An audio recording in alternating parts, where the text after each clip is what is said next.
Scars, bruises, cuts, old ones, half-healed, mixed in with fresh, open wounds.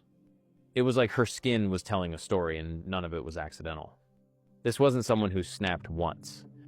This was methodical, cold, calculated. One of the doctor's guy had been doing this over 30 years. He said he'd never seen anything like it. He said there wasn't a single spot of clean skin on that child's body. Nurse Mary Butler stood nearby, and she could feel it building, this mix of rage and heartbreak just rising up inside her. She looked over at Jonathan.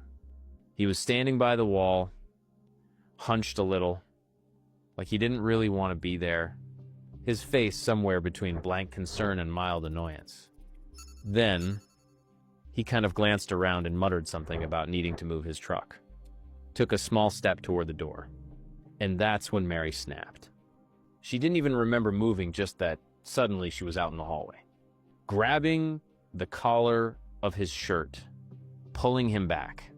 "You're not going anywhere," she said, low, firm, and shaking with fury.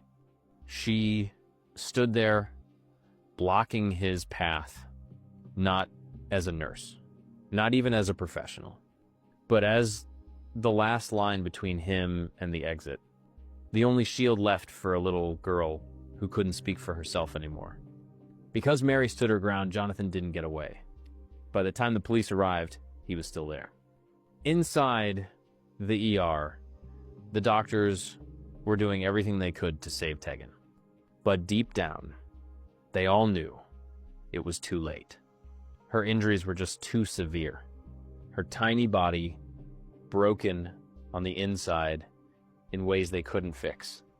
And slowly, quietly, it began to give up. Detective Matt Da Silva, a veteran, hardened by years on the job, showed up on the scene. And later, when he had to take the stand in court, he couldn't keep it together. Numerous cuts. I asked the doctor, I told him that was enough. I couldn't look at it. I couldn't bear to see it anymore. Most horrifying thing I've ever seen.